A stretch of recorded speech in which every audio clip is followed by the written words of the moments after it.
Advogado Zagonel, que representa a Evelyn, é isso? Está ao vivo comigo?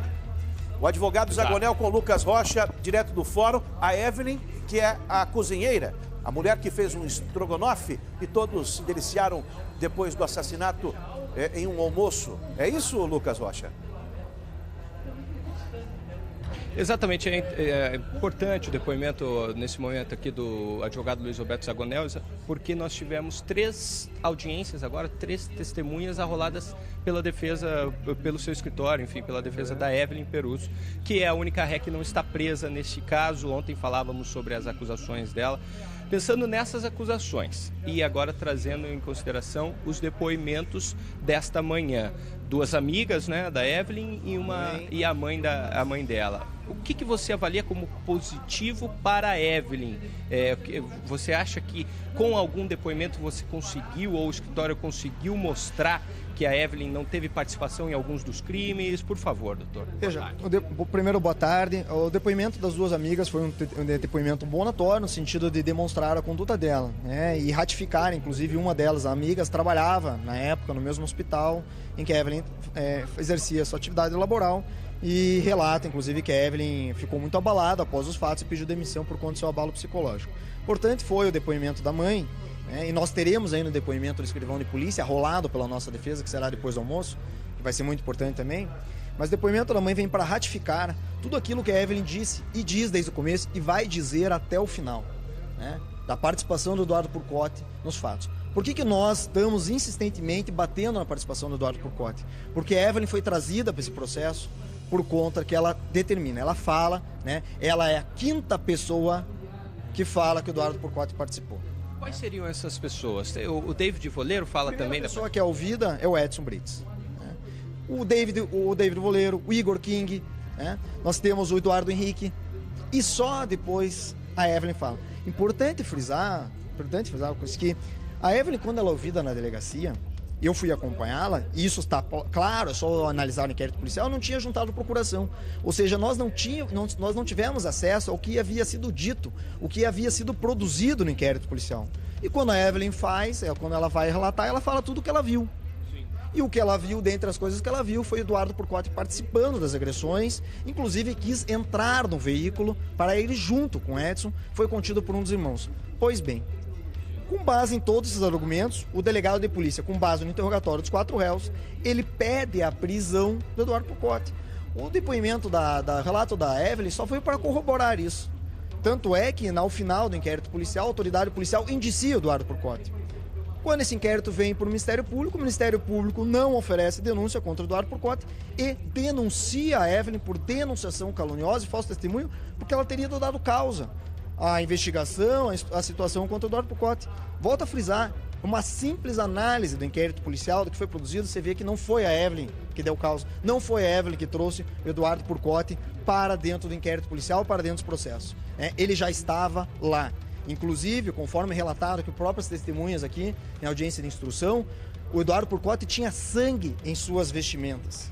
Sangue, que não sabe como explicar aquele sangue foi parar ali. A Evelyn, para a gente, o nosso telespectador que às vezes não está tão atento assim ao caso, o que acontece? A Evelyn é acusada pelo Ministério Público e é ré nesse caso, porque, de acordo com o MP, ela estaria mentindo com relação à participação do Eduardo Purcotti nas agressões. Então, por isso que o doutor fala aqui de falso testemunho, que é uma das acusações dela, e também a denunciação caluniosa. Também a fraude processual por ter lavado o lugar junto com as outras mulheres que estavam lá, e também corrupção de menor por causa da noiva do Eduardo Henrique Ribeiro da Silva, que é menor de idade, na verdade. Posso até falar dessas outras condutas, e vou falar, só quero enaltecer uma outra situação que ficou demonstrado no depoimento da mãe da Evelyn. Uma dessas menores, que é a namorada do Eduardo Henrique, ela, depois que a Evelyn presta, depois que ela acaba sendo denunciada, ela entra em contato com a Evelyn via aplicativo Instagram, aquelas conversas inbox, e ali ela fala, e ali ela se mostra indignada, essa menor, que como que o Eduardo Purcotti saiu impune, já que ele era o mais nervoso, já que ele era um dos cidadãos que mais fez atos ali. Isso, o relato não é da Evelyn, é da menor. Nós pegamos, fizemos a juntada da ata notarial dessa conversa pelo aplicativo. Isso está nos autos e nós temos esta cópia. A produção pode separar, daqui a pouco a gente pode trazer no ar também os prints desta conversa, na qual, de acordo com o entendimento lógico da defesa, da Evelyn, esta menina atesta o que ela estava falando. Atesta o que ela fala e se mostra indignada. E fala que, inclusive, ele está se... Isso palavras dela, palavras da menor, que ela está se safando porque tem dinheiro. Isso palavras dela que está lá, né? Isso com relação à fraude processual e corrupção de menores, é importante falar lá. A fraude processual se deu na denúncia do Ministério Público por conta de que a Evelyn, juntamente com os demais, teriam limpado o sangue. Pois bem, importante frisar que isso aconteceu de fato. A Evelyn limpou. Só que a Evelyn limpou numa situação em que as pessoas acabavam de voltar no espancamento, ela estava assustada. Aquele que havia agredido e o próprio falou que havia matado, ele determina que as pessoas que ali estavam deveriam fazer a limpeza. Então ela não faz uma forma, a vontade dela foi uma vontade viciada. Ela se sente ameaçada? Naquele momento ela se sentiu coagida e ela limpou. Como qualquer, e eu tenho certeza disso, qualquer pessoa limparia. Né? Qualquer pessoa limparia. E aí nós teremos agora o depoimento do escrivão de polícia, exatamente para esclarecer aqueles pontos que você falou das duas primeiras acusações, não é verdade, doutor? Sobre a mentira ou não da participação do Eduardo Purcotti. Para quem não lembra, o Eduardo Purcotti foi preso neste caso, depois foi solto pela própria Delegacia de Polícia Civil. E aí, posteriormente, já neste carnaval, teve uma outra bronca envolvendo o Eduardo Purcotti, que ele entrou em uma briga lá em Guaratuba, brigou com todo mundo. Nós temos as imagens do Eduardo Purcotti também, muito nervoso, a gente pode observar naqueles vídeos, e é esse homem que a Evelyn aponta como participante.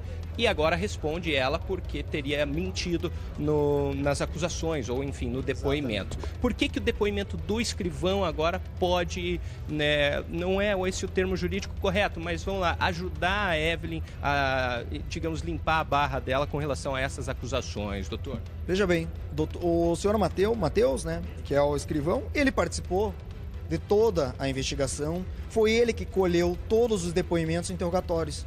Então, não tem ninguém melhor para ratificar aquilo que foi feito, ou seja, a ordem cronológica, o que foi dito de forma cronológica, ou seja, primeiramente o Edson Brits é interrogado, fala que um dos gêmeos participou. Na sequência, David William, Igor King, falam que os gêmeos participaram. Na sequência, Eduardo Henrique fala que um dos gêmeos participou. E então a Evelyn é chamada para prestar depoimento como testemunha. E então, naquele momento, a autoridade policial pede para que a Evelyn reconhecesse.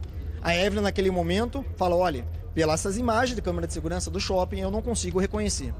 Então, no dia seguinte, a autoridade policial entra em contato com a Evelyn, pede para ela retornar na delegacia e, com uma foto ampliada, tentar distinguir. E ela consegue distinguir, como assim as outras interrogados, pela diferença de cabelo, né? Um tinha o cabelo mais alto, o outro tinha o cabelo mais raspado, já que são irmãos gêmeos. Perfeitamente. Deu para entender muito bem. Doutor Zagonel, obrigado por atender a gente. Está prevista a volta para a que horas? 1h da tarde, 1h30? 1h da tarde, mas claro que a gente sabe que tem um atraso, possíveis atrasos com relação a esse horário, mas está marcada a volta para esse intervalo de almoço a 1h da tarde. Voltamos com você, João. Olha, uma questão só. E o nosso apresentador, Eliano Passaia, a gente sabe que está em silêncio por determinação da justiça, mas ele é para ser ouvido agora pela manhã, né? Não foi ouvido até agora, Lucas? Não foi ouvido até agora, era para ser ouvido na segunda-feira, era para ser ouvido ontem, na terça-feira, na parte da tarde, não foi ouvido. Era para ter sido ouvido hoje, às 9h da manhã, também não foi ouvido. Ele continua aqui no Tribunal do Júri, na parte do Tribunal do Júri, do Fórum de São José dos Pinhais, uma grande sala onde ficam todas as testemunhas que estão arroladas neste processo. Ele também está no intervalo de almoço agora, mas não pode conversar com a gente sobre as audiências, João.